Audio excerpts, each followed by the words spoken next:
প্রতিদিনের মতো একটা ডেলি ব্লগ নিয়ে চলে আসলাম আপনাদের সাথে। তো যেখান থেকে আমার ভিডিওটা দেখছেন আশা করি সবাই ভালো আছেন, আল্লাহর রহমতে আমিও ভালো আছি। তো আজকে এই যে দুপুর থেকে ভিডিওটা শুরু করে দিলাম। তো আজকে একটু ভিডিও করতে মন যেতেছে না, তারপরে জোর জবরদস্তি করতে হইতেছে যেহেতু এটা কাজ করতে হবেই। তো এইখানে যে কিছুটা আলু একদম সামান্য দিচ্ছি, একটা আলু দিচ্ছি আর এক পিস বেগুন ছিল অনেকদিন যাবত এনে রেখেছি।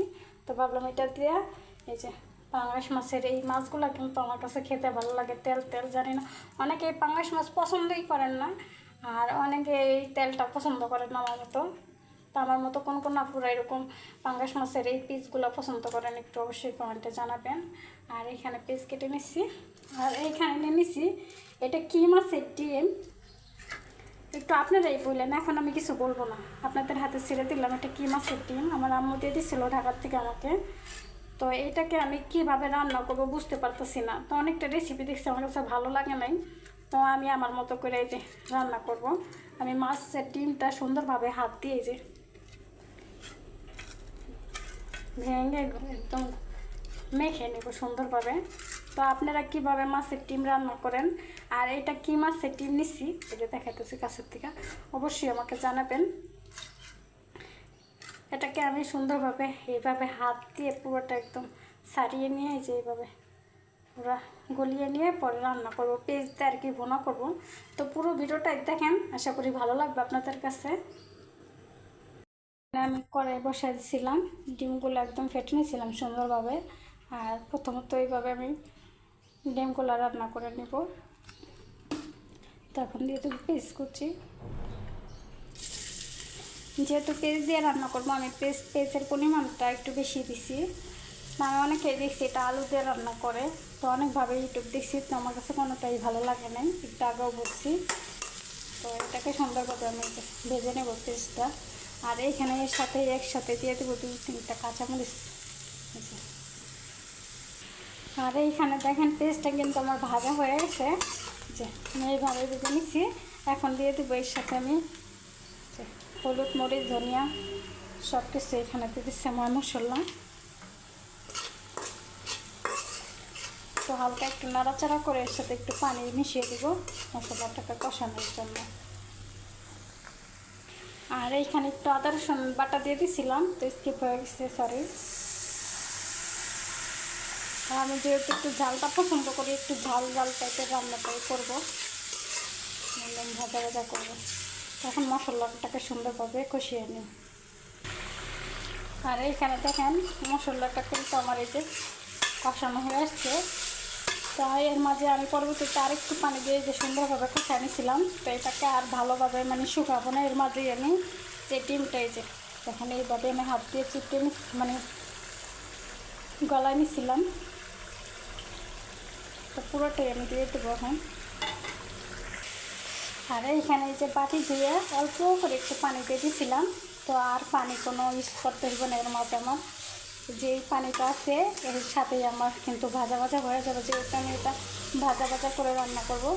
তো আমি পুরো রান্নাটাই কেন দেখাইলাম। তো আমার কোন কোন আপুরা এরকম আমার মতো ডিম রান্না করেন আর আপনারা কীভাবে রান্না করেন সেটাও আমাকে জানাবেন। এর জন্য যে আমি কি ঠিকঠাক রান্না করতে পারছি না ভুল হয়েছে অবশ্যই আমাকে জানাবেন। তো এটাকে এখন সুন্দরভাবে এরকম চুলার জালটা একটু লো করে দিয়ে সুন্দরভাবে ভেজে নেব। আর এই যে দেখতে দেখতে কিন্তু আমার ডিম রান্নাটা হয়ে গেছে, দেখছেন। অল্প প্রথমে অল্প একটু দেখাইছিল, এখন কত হয়ে গেছে, অনেক হয়ে গেছে। এখন দিয়ে দেবে যে আমার হাতের কাছে তো ধনিয়া পাতা নাই, তো আমার এই যে গাছে ছিল 2টা পাতা ছিল, আমি ছিঁড়ে নিয়ে এসছি মাত্র অল্প করে। কেন জানি ধনিয়া পাতাটা সব কিছুতে দিলে আমার ভালো লাগে। তো এটা এখন উঠিয়ে নিব, উঠিয়ে নিয়ে দেখাইতেছি। পুরো এক বাটি হয়ে যাবে এখন এগুলো। আর এই যে বলছিলাম না যে দেখেন এক বাটি হয়েছে যে। তো আমার এই ভিডিওগুলো আপনাদের কাছে কেমন লাগে অবশ্যই একটু কমেন্টে জানাবেন। তো কোন ধরনের ভিডিও পছন্দ করেন সেটাও জানাবেন। তো আমি চেষ্টা করবো আমার সামর্থ্য অনুযায়ী ওই ধরনের ভিডিও করার জন্য। আর এর মাঝে এই যে ডিমটা উঠিয়ে নিয়ে দেখালাম আমি। তো এখন এই যে মশলাটাকে কষিয়ে নিচ্ছি, এই যে তরকারিটা রান্না করবো। একদম চামচুরা রান্না বলে না, এটা সেই রান্না। তো আজকে সব কষায় কষায় রান্না করে ফেলবো, মাছটাও কষায় রান্না করে ফেলবো। আগে তরকারিগুলো এইভাবে দিয়ে দেবো সবগুলো। শর্টকাট রান্না, দুপুরে আজানো দিয়ে দিচ্ছে।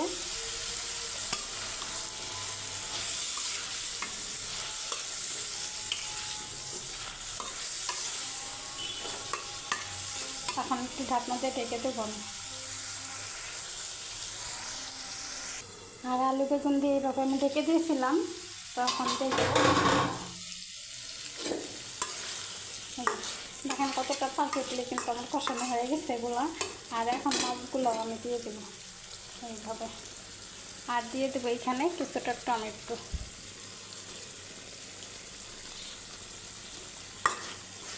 একদম সহজভাবে রান্না করে নিতে পারবেন। এমন রান্না দেখে অনেকেই ভাববেন যে কেমন হয়, মাছ ভাজে নাই আপু হ্যান ত্যান, আসলেই না। এইভাবে একদিন খেয়ে দেখেন, অনেকটা মজাই হয়, খারাপ হয় না। মাঝে মাঝে এরকম করে যখন আমার হাতে খুব কম সময় থাকে তখন তাড়াহুড়ো করে এই যে এইভাবে রান্নাটা করে ফেলাই। আমি কিন্তু এই যে ঝোল দিয়ে ঢাকনা দিয়ে ঢেকে দিয়েছিলাম। এই যে রান্নাটা কিন্তু আমার কমপ্লিট। তো যাদের কাছে আমার এই ভিডিওটা ভালো লাগছে অবশ্যই আমার পেজটাকেও ফলো করবেন, বেশি বেশি করে আমার ভিডিওগুলো শেয়ার করবেন। আর ইউটিউব চ্যানেল থেকে দেখে থাকলে অবশ্যই সাবস্ক্রাইব করে রাখবেন। তো আল্লাহ হাফেজ, সবাই ভালো থাকবেন। ভিডিওটা আমার পর্যন্ত।